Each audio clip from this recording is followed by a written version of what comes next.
Hey everyone, Britta Albert here. If this is your first time here, I'm a spiritual life coach, and it's my goal for this channel to help you overcome the obstacles that are standing in the way of you living your best and most authentic life. In today's video, I want to continue on with the Clair series, and we are going to talk about clairaudience. What is clairaudience? Have you ever heard of clairaudience? Now, clairvoyance is generally the most popular of the clairs. Clairvoyance is what most people think of when they think of psychic abilities. But clairaudience is not so widely spoken of, yet probably something that most of us have had more experiences with than we probably understand that we have. What does clairaudience mean? Clairaudience is literally translated into clear hearing. So it can be hearing as in the physical audible hearing like you do with your ears. And you might hear music that has no known source. You could hear disembodied voices, laughter, people actually speaking to you, communication with entities. But clairaudience is so much more than that. Clairaudience could actually be the creative field that helps people with music. If you have a natural ability or inclination to create music, then clairaudience may actually be one of your dominant clairs.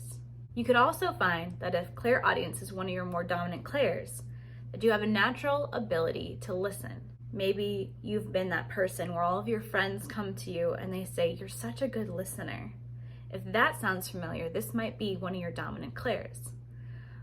Other jobs that may be attractive to people who are clairaudient dominant would be counselors, therapists, psychologists, music producers, music writers, singers, just a musician in general, maybe even emergency services providers such as 911 dispatchers here in the US. They're the ones who intake the emergency phone calls and contact the proper authorities. Any job that primarily revolves around hearing or listening or intuitive listening will be great for somebody who is clairaudient dominant.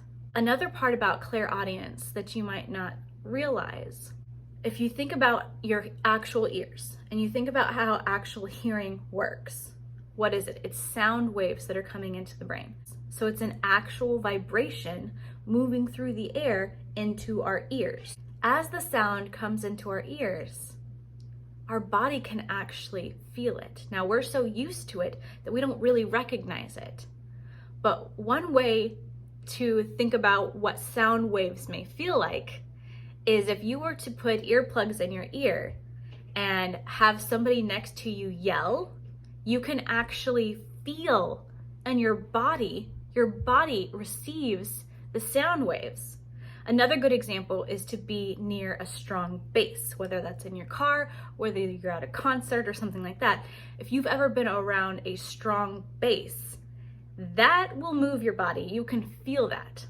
So sometimes with clairaudience, it's not just hearing physically with your ears, but it can be feeling vibrations in the air that have, again, no explainable source for. And I'm not talking about when you have certain intuitions and the hair on the back of your neck stands up or you get chill bumps, and that's not what I'm talking about. This may actually be similar to vertigo, or you could hear even an audible ringing in your ears. Sometimes when my guides are nearby or there's other entities or ghosts nearby, I will hear a ringing in my ear, and it's a type of echolocation almost, where I can figure out, and I've talked about this in other videos, where an entity is, where they're coming from. It helps me be able to see in my mind's eye what they look like and have communication that way. Then that moves into the next part of clairaudience, which is the communication aspect, which would be a form of telepathy. So you experience telepathy whether you realize it or not. It's just not in your verbal language. You can experience telepathy with your pets. You can experience telepathy with babies. Anything that is more open and loving. If you have a best friend or sibling or your partner and it's a very open, trusting, loving relationship, you can actually experience levels of telepathy with them. I know that sounds crazy. It's not a full-on conversation because you're not quite there for most people yet to be able to sit and have a full-on conversation, although there are documented cases, especially with twin siblings. But for this example, clairaudience allows you to pick up on other means of communication energetically. So with my cat, I can look at her and I think love, and I just send her love, and she will be responsive to me. And it's not making eye contact with my cat and my cat walking over to me because she wants attention. If you have pets, try this with them, especially if you have a pet who has been abused or neglected and you got them as a rescue. This is a great way to help acclimate them and make them learn that they're in a loving and trusting environment. Is you just send love, and all you have to do is just think, I love you, I love you, I love you. And you're sending that to them. And they obviously don't speak English or whatever your native language is. They don't speak a language that we speak, but there's something about their soul that understands what your soul is sending to them, and they will respond to you. Now, as I've said before, the clairs, in my opinion, are the energetic counterpart to the physical senses that we have.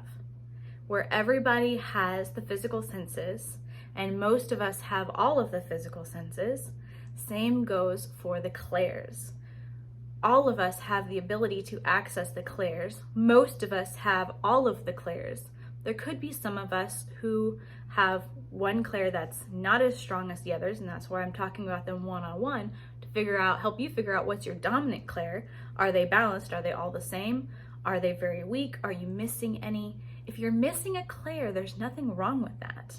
It could be caused by certain blocks within your body. So say like if you had a traumatic experience, maybe you could be closed off to that. I've seen it before where somebody has clairsentience, the clairknowing, which I'll talk about in a later video, and that scared them. And so with that ability, they blocked that out. They didn't want to be open to what they were receiving, and then it causes other mental illnesses when you're repressing your truth and you're repressing that part of you. So if you find that as we're going through this series, you don't have a certain clair, that doesn't mean that there's anything wrong with you. It might mean that there's a part in you that you can heal, but that doesn't necessarily mean that that's true either, because just like people can be born deaf, there can be people who are born without the ability to access clairaudience. So don't freak out if that's something that you're finding that you don't have the ability for. But even people who are born deaf, they can still feel physically vibrations, right?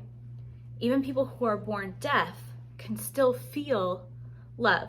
So what that means is that although somebody might be born physically deaf, they may still have access to clairaudience, so they're able to access feeling and receiving and levels of telepathy in different ways.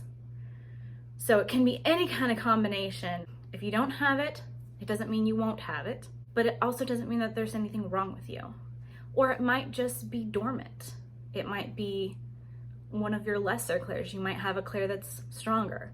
I wear contacts. My eyes are not the strongest physical sense within my body. My ears are. So the same goes for our clairs. I hope you found this helpful, and I hope that you're enjoying the clair series. There's definitely more to come, and until then, go ahead and check out this playlist here, or check out this video here. And if you're new here, go ahead and subscribe right here. I'll see you next time.